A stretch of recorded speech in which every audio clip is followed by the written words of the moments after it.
आज जरा शांत बसलो होतो.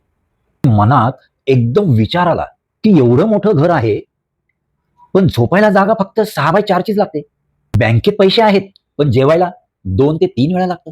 आणि गाडी जरी असली, तरी चालताना पायानेच चालावं लागतं.